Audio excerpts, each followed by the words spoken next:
Get better.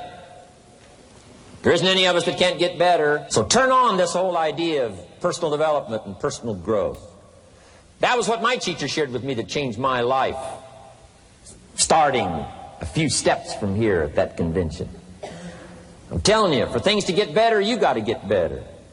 Don't ask for it to change out there. Ask for you to change here. Don't ask for a more favorable wind. We call that naive. Don't ask for better seed, better soil. This is the only planet you got. Just ask that you can get wiser and stronger and better and be able to take care of your own responsibilities. Get better. Learn how to handle the seasons better. Let's go through them. Just get better at handling the winters. You can't change the winter. You can't change the seasons, but you can change yourself. You say, well, what can I do about the upcoming winters of my life? The challenges that I know I'm going to face. Here's what you can do. You can get wiser and stronger and better. Just make a list of that trio of words. Wiser, stronger, and better. Go home smarter than you came. Go home with more ideas than you came with. Next, get stronger. You can develop the muscle. You can develop the courage muscle. You can develop the inspiration muscle. You can develop the dedication muscle. You can get stronger. There isn't anybody here that can't get stronger.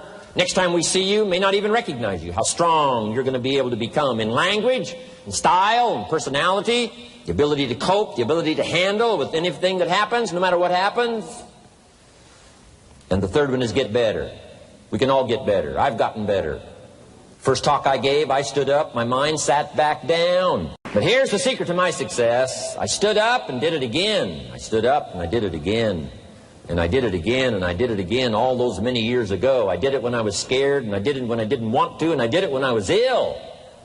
And I did it when it didn't work well, and I did it when they didn't appreciate it, and I didn't a lot of times when I didn't know much what I was doing. I just did it anyway.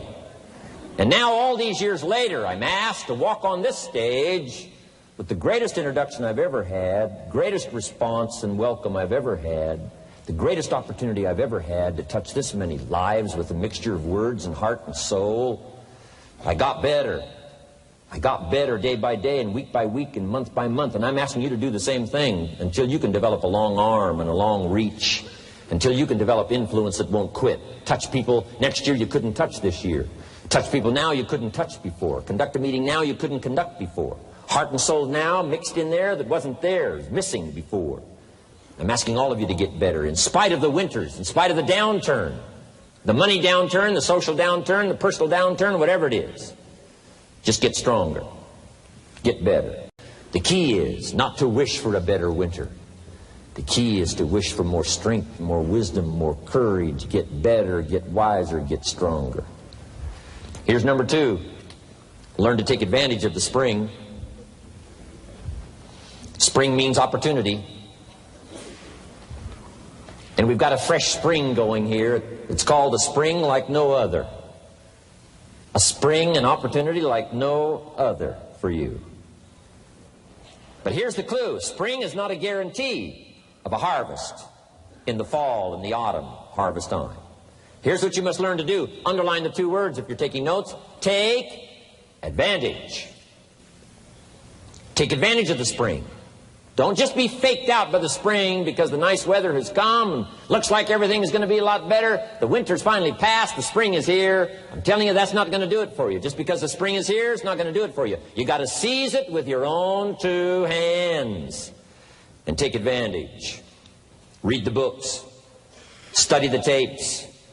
Go back through your notes. Get ready to cash in on the spring.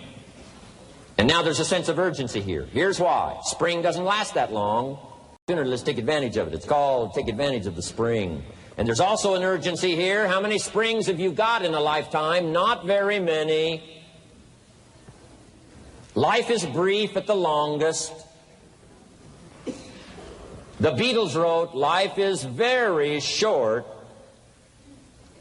And for John Lennon, it was extra short. For Michael Landon, it was extra short.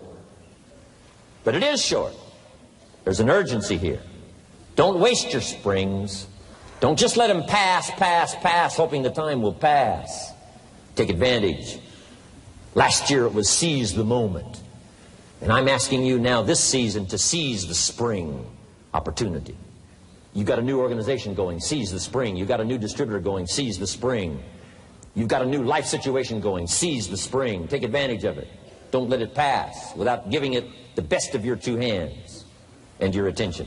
Number 3, first, learn how to handle the winter. Second, take advantage of the spring. Number 3, in the summer, learn to nourish and protect. We've got some major challenges now come summertime. One is to nourish our values, take care of them, feed them. Don't let them go hungry.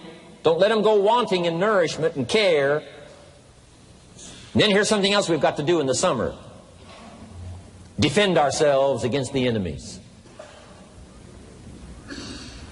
Summertime is a unique time. It's a time of opportunity. It's also a time of challenge. But what else is new? It's what life is called. The last 6,500 years reads like this: opportunity mixed with difficulty.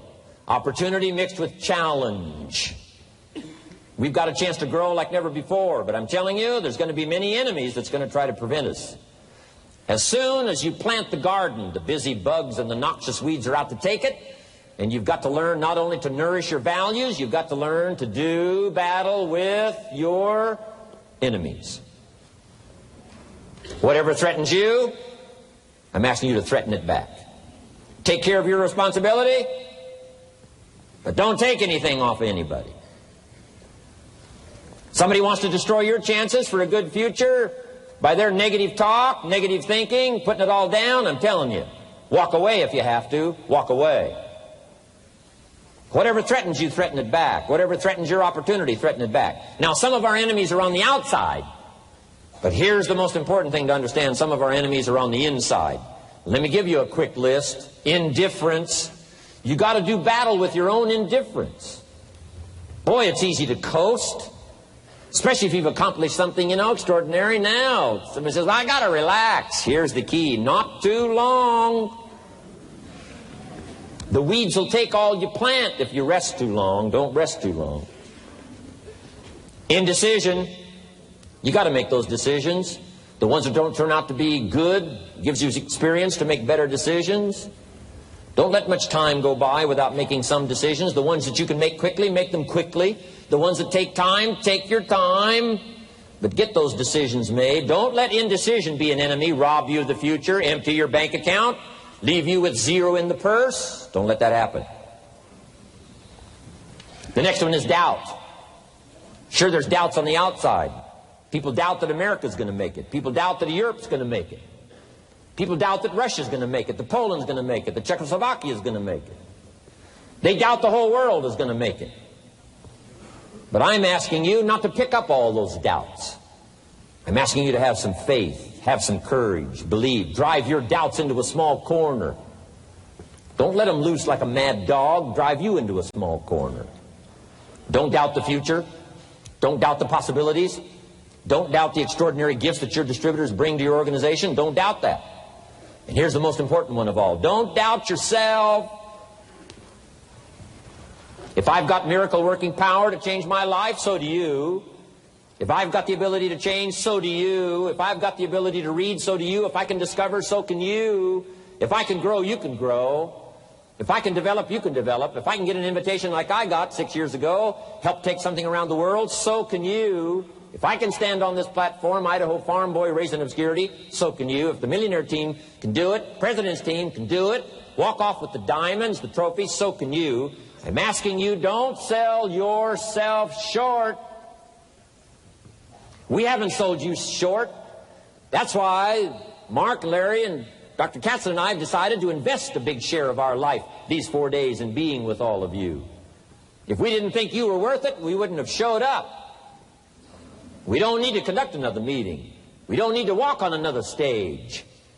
We don't need to get up early like we get up. Don't need it. Except for the challenge and the opportunity to invest in this many people's lives who wouldn't get up early. To have a chance to work miracles and invest in this many people's lives and help turn the world upside down for better nutrition called Herbalife.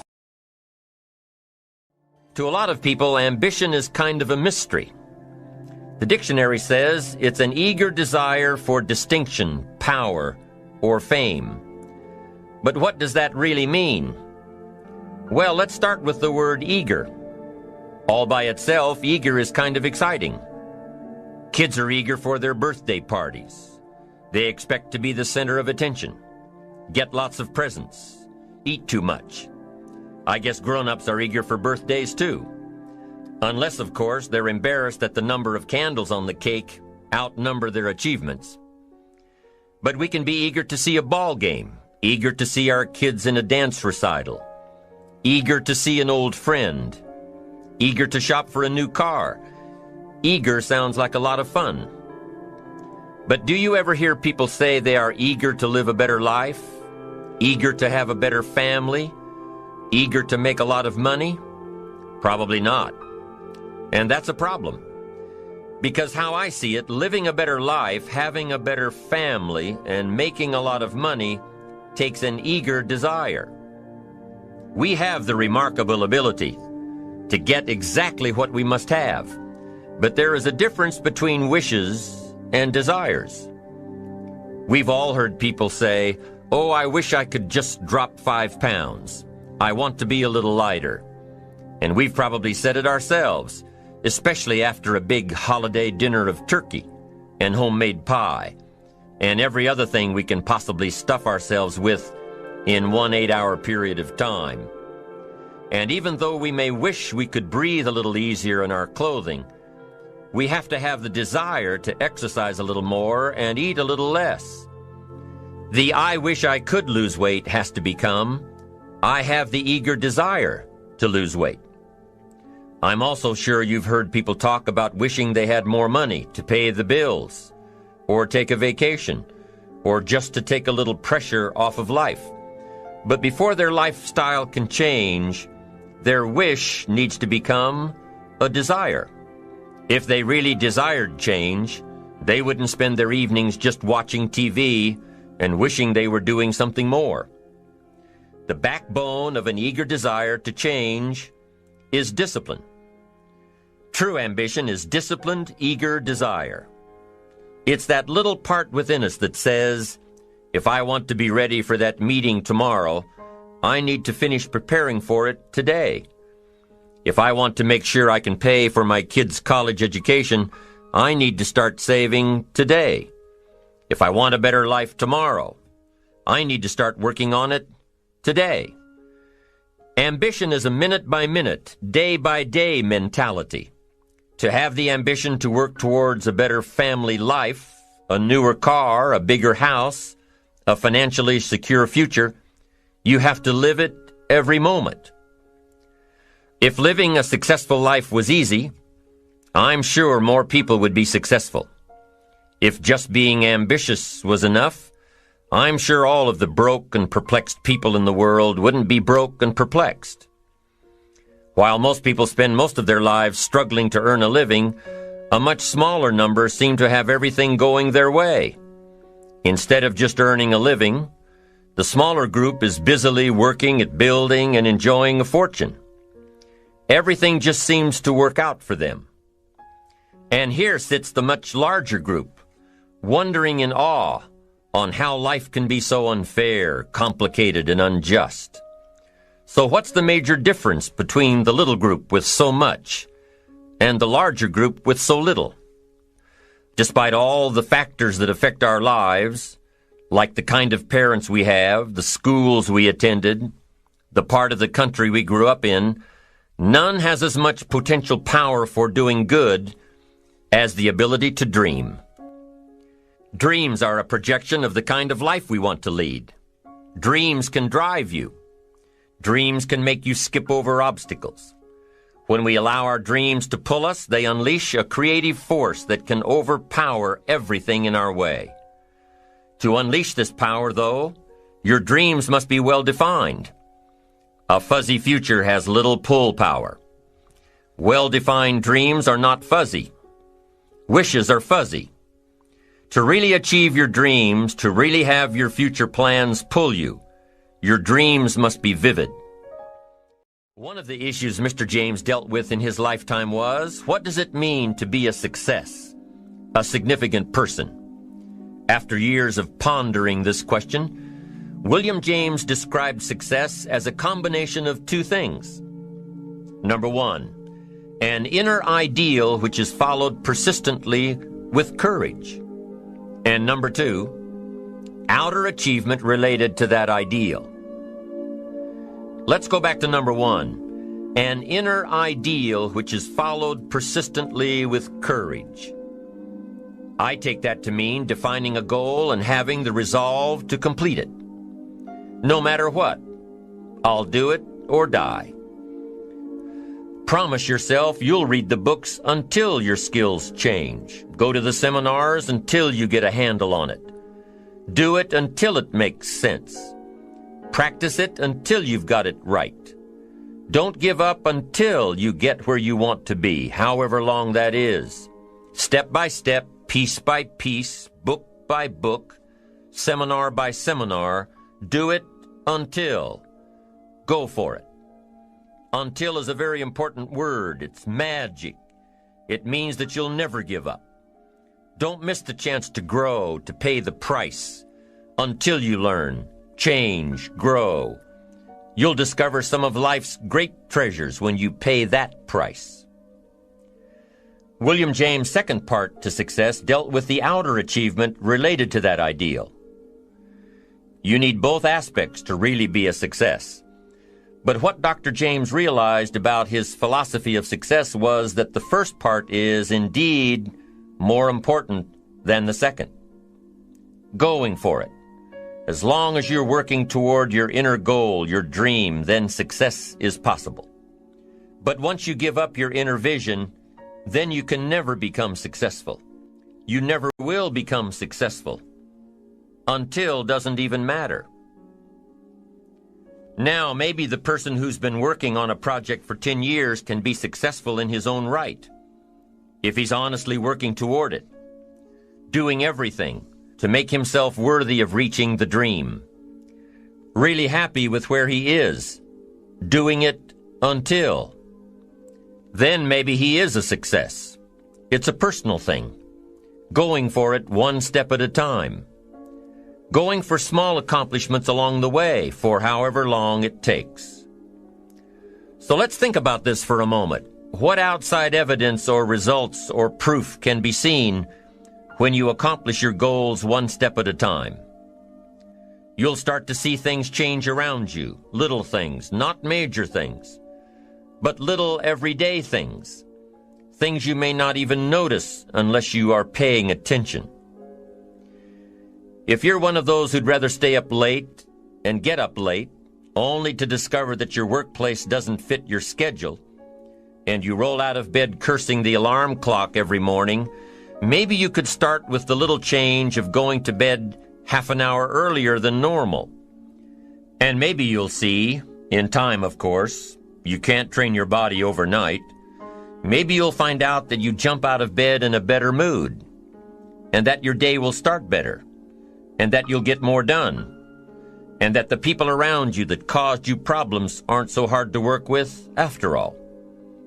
It all starts by making one little change and adding to it every day.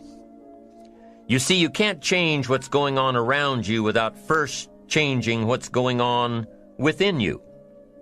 Start changing how you look at mornings, and sure enough, people will start changing how they look at you. When you start changing how you think, how you act, how you treat others, how you treat yourself, when you start responding instead of reacting to life, life will start responding to you. I'm telling you that you can do it with your lifestyle. You can do it with your sales career. You can do it with your management career. You can do it with any part of your life. You cannot believe what can happen in such a short period of time. So you ask yourself, what small changes can I start making today? Well, you can start in your car on your way to work. If you're sitting on the highway, stop-and-go traffic, moving at about 15 miles per hour tops, Look at the guy or the lady sitting next to you and give them a smile, or thumbs up, or even wave. Now, some people might think you're a little strange, but hey, you'll feel better. And tomorrow, when you get into the office, how about a big cheery hello to the people at the front desk, and everyone you see on the way to your office? And when you get home tonight, how about giving your wife or husband and kids big hugs instead of collapsing on the sofa? When you start with the little things that make others happy, improve their day, you'll find that these little things add up to big ones. So what happens when you start taking charge of your own personal happiness, your own life? Do you think that these little things will somehow make a difference in meeting your goals? You bet they will. You can't do it alone. You can't be successful by yourself. It's hard to find a rich hermit, you know. The ambitious person realizes that each of us needs all of us. You all by yourself may have finalized the company's marketing plan, or finished up the sales projections, or even wrote the mission statement for the year to come. Even if you did this all by yourself, you really had the help of all of those around you who tolerated and supported your need to be undisturbed, or provided service to you during the project. Maybe you should thank those people every once in a while with a dinner certificate, or a bouquet of flowers. After all, without your support team, you probably wouldn't be where you are today. You can't be successful by yourself, so thank them. Thank those around you, and let them know just how important they are to you. Be it your office personnel, or your family, or your friends, a thank you sure goes a long way. You don't have to worry about the winds that will most certainly blow around you, the obstacles, the negativity that will stand in your way. You don't have to worry about what other people will say. You just have to keep your mind on your course. Those winds may blow fast and furious, but if you know your path, if you know where you are going, they will help push you toward the dreams and goals and treasures that you have already decided you're going after. Your goals will push you forward, ahead of the stormy weather. There are some amazing people around that we can learn from today, people who have already braved the storms and come out on top, people who are still alive today, people who started with nothing and ended up with something great, famous people, not so famous people, maybe even people you know, but don't know their stories, people who had an early vision and ambition, people who turned their focused dreams into the reality of success. One of my friends tells this story about her dad. She thinks he's cheap. She gives him a hard time every time they go to one of those all-you-can-eat places, because he eats all he can eat, until he can't move, until he needs to take something for indigestion. But she knows where he came from, his history, and understands just why he is the way he is. He eats all he can eat because he was raised in an orphanage, a place where you had to grab all you could or you'd be hungry. But the real story behind her father is that he made himself a millionaire with nothing more than a dream. He watched his own father drown when he was 4, was taken away from his mother a few years later and put into an orphanage because he was so bad. Raised by other people, strangers. After growing up in foster homes, he decided to go out on his own. He barely finished high school, but he found a job as a vacuum cleaner salesman. He did well, really well. But the woman he loved didn't want to marry a vacuum cleaner salesman, and he really didn't want to be one. So he went to college, went on to medical school, prospered, really prospered, led a tremendously successful life as a radiologist, and is now retired, goes fishing, rides his Harley.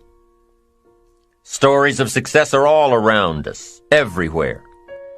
Take the time to talk to these people or read their stories. You might learn something, You might find out that they have already traveled the path you are now on. Many of these people have written books on their journeys. These books tell the stories and give the secrets that we can all learn from. Let's say you decided to take a trip, just a short one, maybe for a weekend. Let's say you want to go away to a place you've never been before. Wouldn't you want to find someone who had been there? Ask them a few questions? What's the best way to get there? The safest route? The quickest route? What do I need to bring to be totally prepared? What fun things should I look for on the way? What dangers do I need to avoid?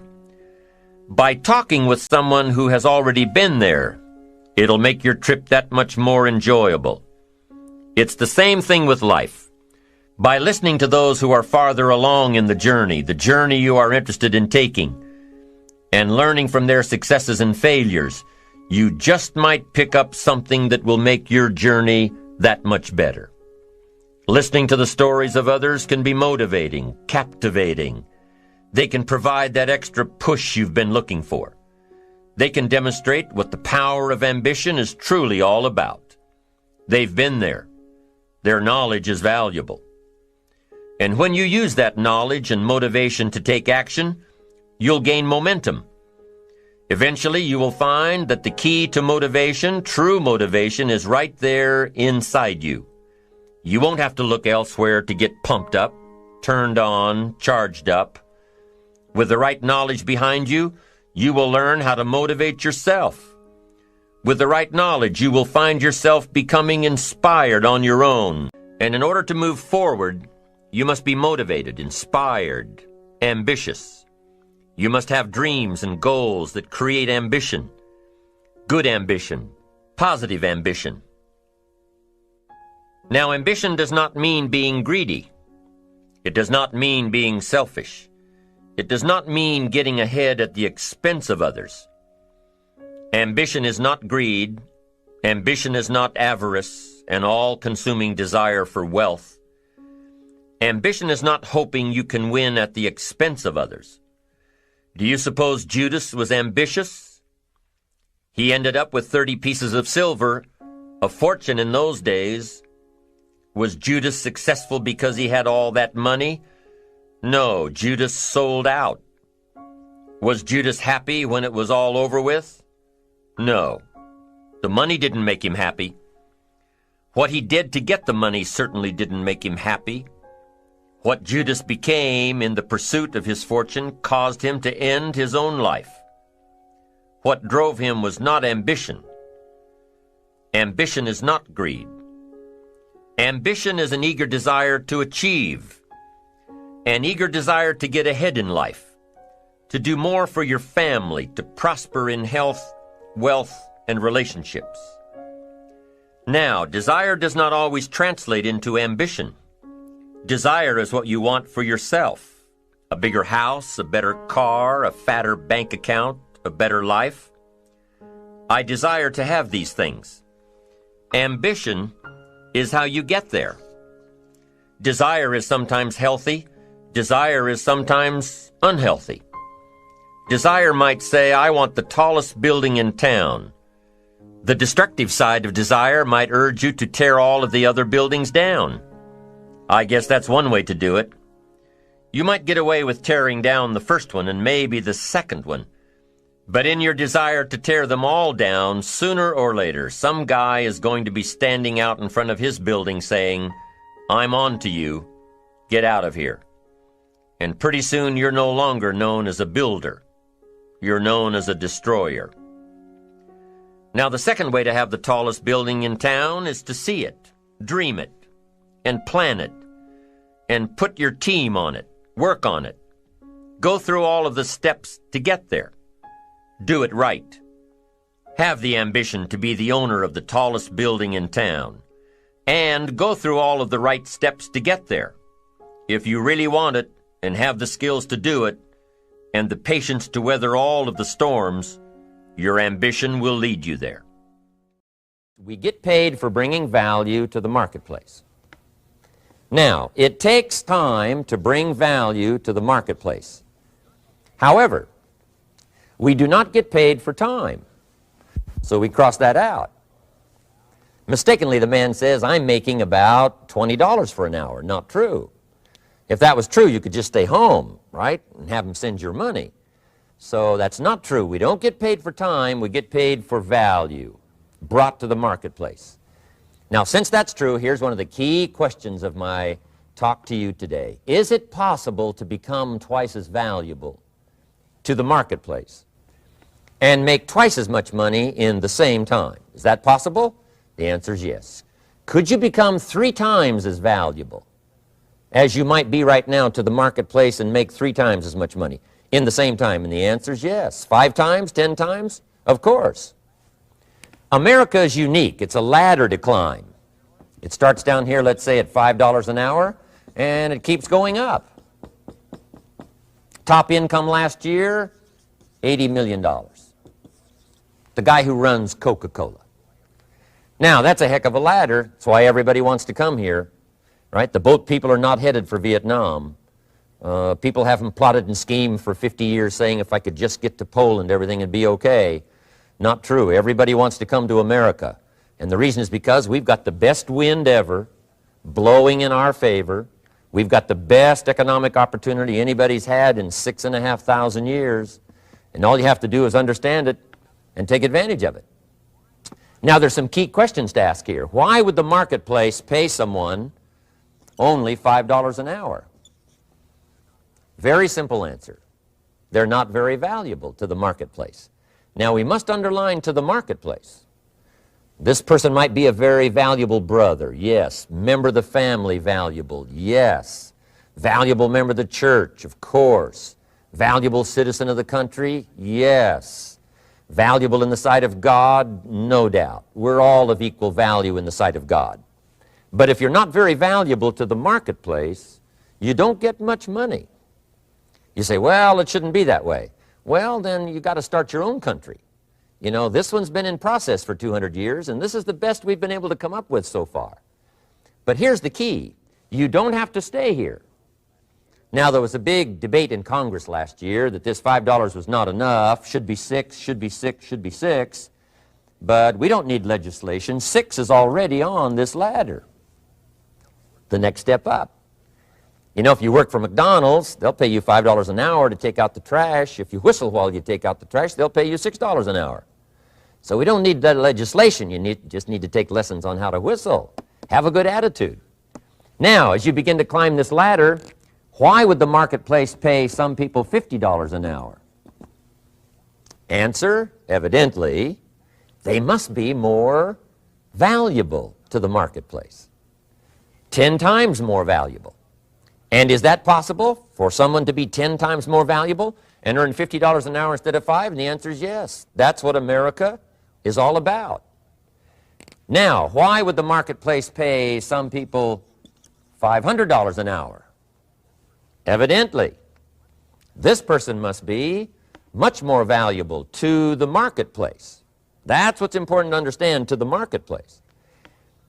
And would the marketplace pay one person $80 million for 1 year's work? And the answer is, of course. If you helped a company make $1 billion, would they pay you $80 million?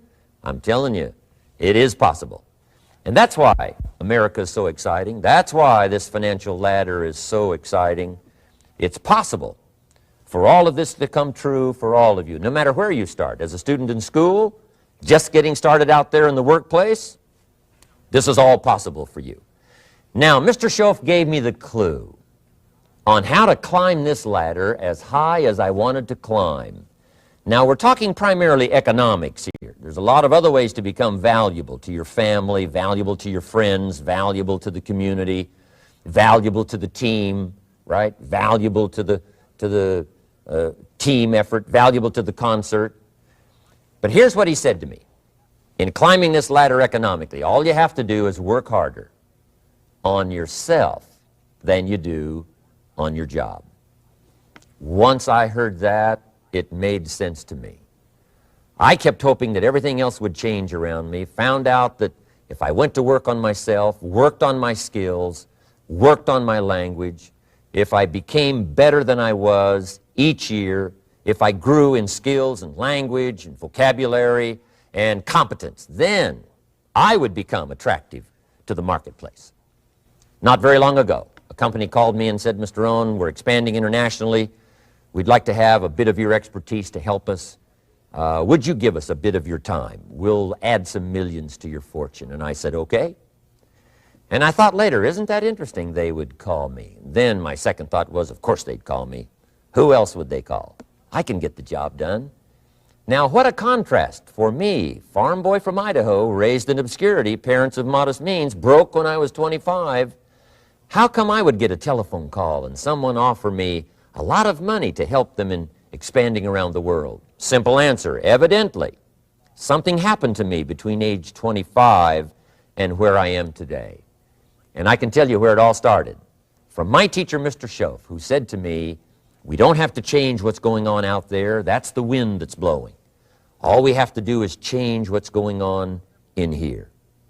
And now there's several ways to do that on personal development. And let me give you those ways. Here's the first one. We must learn from personal experience. Pretty simple. Learn from what happens to you. Take a look back over the last few months. Did you make some mistakes? How could you correct those for the future? Take a look back over the last year. Have you done it right or done it wrong? Let's correct it for the next year. Learn from your personal experience. Mr. Schoaf asked me when I first met him, he said, Mr. Rohn, how are you doing? You've been out there now 6 years. And I said, I'm not doing very well. He said, I suggest you not do that anymore. What a simple, swift analysis to my situation. He said, if you keep doing it, the next 6 years will be like the last 6. You don't want that to happen. Let's make the changes.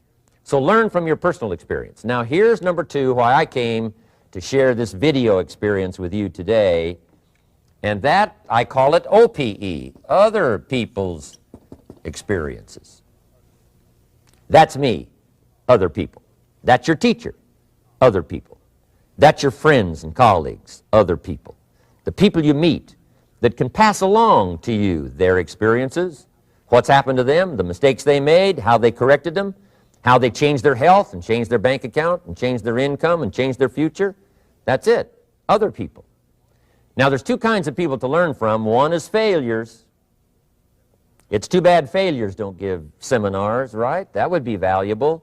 Bring your notebook, have them tell you how they lost it all and threw it all away, threw their health away and threw their friendships away and things didn't work out well. That would be valuable. But now then we must also learn from positive, people that have done well. They've got the health, and so we ask them, how did you become so healthy? They've got the skills, so we ask them, how did you become this skillful? They've got the income, so we ask them, how did you get here in such a short period of time? So now here's what's important in personal development. In learning from other people, we learn, number 1, by observation. We learn what we see. We watch people that are successful in what they do. In sports, we watch their disciplines. In business, we watch their disciplines. By observation, what we can see. The reason I created this video is something that you could see someone's experiences translated for you. Second, we learn by what we hear. I've got some of my lectures on cassette tapes, so you can take them with you wherever you go and learn by listening. Turn your car into a mobile classroom and listen. And then listen to the sermon on Sunday morning. Listen to the lectures. Listen to the teacher. Listen to someone who's got something good to say. And then number 3 is vitally important on personal development, and that is read all the books you can possibly read in your lifetime. Mr. Schoaf got me started on my library. I've got one of the better libraries. Haven't read everything in it, but I feel smarter just walking in it, my library. At least I was smart enough to buy it. Now I got to be smart enough to read it. And then, of course, I got to be smart enough to decide what's valuable and then do it. But this one is very important. Become a good reader. Some books that helped change my life. Mr. Schoaf recommended, of course, the Bible. And my parents made sure I was a pretty good scholar by the time I was 18. That's been so beneficial for me, drawing from those illustrations, reading about those stories, people who made it and people who didn't make it and what the difference was. And then other books that helped to really change my life. One called Think and Grow Rich by Napoleon Hill. And then a book that helped me become financially independent by the time I was 31. And that book is called The Richest Man in Babylon by George Clason. And I'm going to share a little bit of that book with you when I get to financial independence today, our third subject. But I started reading the books, attending the classes, making sure that I got in front of people that had something good to say. And then I started keeping a journal. One of the major things my teacher taught me was to keep a journal. He said, don't trust your memory. If you hear something good, just make a little note and write it down. Now, at first I took, notes on pieces of paper and torn off corners and backs of old envelopes. And it didn't serve me well, thrown in a drawer. Then I learned to keep a journal, a bound copy of all my notes. So I would suggest you do the same. Things that impress you, a poem that impresses you. When you attend a class, some of the ideas that impressed you, jot them down.